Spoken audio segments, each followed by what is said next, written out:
Hello friends, good evening. आपके अपने English classes bye Rohit का यूट्यूब चैनल पर आपका फिर से वेलकम है एक नए टॉपिक के साथ। वोकैब क्लास, जो कि सबसे ज़्यादा प्रॉब्लम करती है वोकैब की क्लास।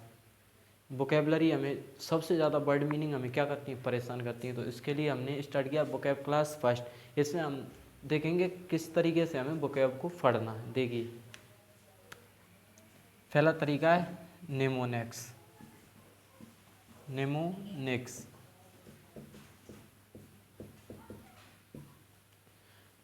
अगला है एसोसिएशन।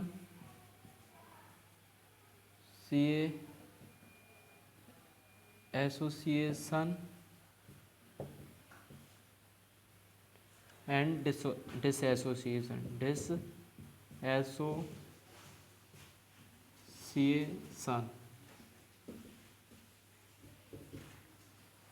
पहला निमोनिक्स।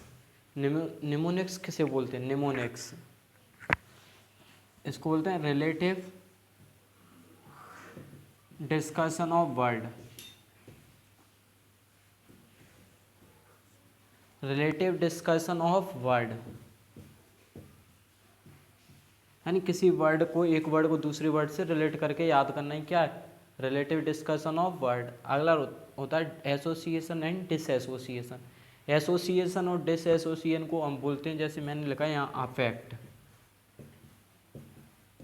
एक मीनिंग लिखी इफेक्ट, इसको बोलते हैं एसोसिएशन एंड डिसएसोसिएशन। अगला तीसरा लेवल रहता है हमारा root. Basic unit of word. Basic unit of word इसको बोला जाता है बेसिक यूनिट, यानी होता है इकाई। Basic unit of word. जब इस मेथड से हम किसी वर्ड को करेंगे तो देखिए यहाँ पर, इसको स्टार्ट करने से पहले हम ये समझेंगे अफिक्सेस। अफिक्सेस क्या होते हैं, कितने टाइप के होते हैं? अफिक्सेस दो टाइप के होते हैं, प्रीफिक्स और सफिक्स। देखो हम किस तरह से वोकैबुलरी को करेंगे जो कि लाइफ टाइम याद रहेगी। अफिक्सेस दो प्रकार, प्रीफिक्स और सफिक्स। इनमें जो इधर हमने यदि किसी वर्ड में क्या जोड़ा, प्रीफिक्स जोड़ा, तो बीच में क्या बनेगा हमारा रूट। और हमने क्या जोड़ा, सफिक्स जोड़ा, फिर भी क्या बनेगा, रूट। समझ रहे इसको? और इसके बीच में जो डिफरेंट होता है उसको बोलते हैं इनफिक्स। इनफिक्स समझ रहे हो, जो फिक्स नहीं है। देखो अफिक्सेस दो प्रकार के होते हैं, प्रीफिक्स और सफिक्स, और इनसे जो मिलकर बनता है उसको क्या बोलते हैं, रूट बोलते हैं। और इनफिक्स जिसके बीच में क्या हो जाए, मीनिंग चेंज हो जाए, उसको बोलते हैं इनफिक्स। मैंने लिखा यहाँ इम्पॉसिबल। देखिए इसमें एम क्या है, एक प्रीफिक्स। क्या है प्रीफिक्स? प्रीफिक्स का अर्थ होता है जो पहले लग जाए वर्ड के, उसको बोलते हैं सफिक्स, आने बाद में। तो प्रीफिक्स में आई एम क्या है, इम्पॉसिबल में आई एम क्या है, प्रीफिक्स, और हमारा मेन वर्ड क्या है, पॉसिबल। इसी को बोलते हैं हम रूट वर्ड। क्या बोलते हैं इसी को? मैंने बोला पॉसिबल, वर्ड क्या था हमारा, पॉसिबल, और इसमें हमने क्या लगाया, एम प्रीफिक्स लगाया, तो ये क्या बनेगा, इम्पॉसिबल। तो अब देखो प्रीफिक्स लगाने से क्या बनेगा, रूट वर्ड, और सफिक्स लगाने से भी रूट वर्ड बनेगा। तो रूट वर्ड को हम समझने की कोशिश करेंगे, इसको बोलते हैं पॉसिबल। पॉसिबल में हम एम लगाए, नेगेटिव वर्ड बन गया, लेकिन इसमें क्या जोड़ा, प्रीफिक्स, और प्रीफिक्स और सफिक्स को जोड़ने से क्या बनता है हमारा, रूट। तो आगे समझेंगे। देखो एक वर्ड देखते हैं हम, रूट। रूट वर्ड किसे बोलते हैं, basic unit of a word. Affixes दो प्रकार के होते हैं, प्रीफिक्स और सफिक्स, और प्रीफिक्स और सफिक्स से मिलकर जो बनता है वही रूट रहता है। अब हमारे इसमें क्या वर्ड था, पॉसिबल क्या था, रूट था। इसमें एम क्या था, एक प्रीफिक्स था, और बाद में यदि सफिक्स जोड़ते हो जो वर्ड बचता है उसको हम रूट बोलते हैं। तो आगे एक वर्ड देखिए, आई होप ये समझ में आएगा, इसको नोट डाउन कर सकते हो आप, स्क्रीनशॉट भी ले सकते हो। देखिए अगला वर्ड, एक वर्ड देखेंगे हम यहाँ पर। देखिए यहाँ पर एक वर्ड है क्रोनोलॉजी। लॉजी, इसको समझने की कोशिश करिए। क्रोनो से रिलेटेड बहुत से वर्ड बनेंगे, तो पहले इसका अर्थ पता होना चाहिए हमें। क्रोनो, क्रोनो का अर्थ क्या होता है? टाइम। ओ का अर्थ क्या होता है? ऑफ। लॉजी का अर्थ क्या होता है? इसको बोलिए क्रोनोलॉजिकल, क्रोनोलॉजिकल। लॉजी का अर्थ क्या होता है? स्टडी। लॉजी का अर्थ क्या होता है? स्टडी।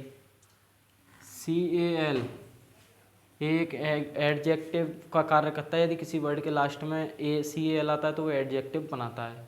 इसका मतलब होता है रिलेटेड टू। एडजेक्टिव का अर्थ होता है रिलेटेड टू, यानी जो किसी चीज़ को रिलेशन बताए, रिलेटेड करे। तो देखिए इसमें क्रोनो यानी टाइम होता है, ओ यानी ऑफ, स्टडी यानी लॉजी यानी स्टडी, और CAL यानी रिलेटेड टू एडजेक्टिव बना। तो जो किसी समय के बारे में बताया उसी को हम क्या कहते हैं? क्रोनोलॉजिकल। यानी जो किसी समय को रिलेट करे उसको भी बोलते हैं हम क्रोनोलॉजिकल। मैंने बोला यहाँ पर एक वर्ड है पॉलिटिकल, पॉलिटिकल, पॉलिटिकल। देखिए पॉलिटिकल, पॉलिटी यानी जो हमारी राजनीति होती है, और इसमें मैंने क्या जोड़ा? ये किससे रिलेटेड है? पॉलिटी से। मैंने बोला पॉलिटिकल, और CAL जिस वर्ड के लास्ट में लगा वो एडजेक्टिव बनाता है। एडजेक्टिव का अर्थ होता है रिलेटेड टू। क्या है? रिलेटेड टू यानी रिलेट करता है। तो something which is related to polity, यानी जो किससे रिलेटेड हो? पॉलिटी से रिलेटेड हो, उसको बोलते हैं पॉलिटिकल। उसी प्रकार से यहाँ लगा क्रोनोलॉजिकल, CAL लगा यानी रिलेटेड टू, तो इसको बोलते हैं हम रूट लेवल। तो इस तरह से हम वर्डों को तोड़ तोड़ के करेंगे ना, तो ये हमारे लिए बहुत अच्छा है। मैंने बोला एक और वर्ड क्रोनिकल, क्रोनोलिकर। देखिए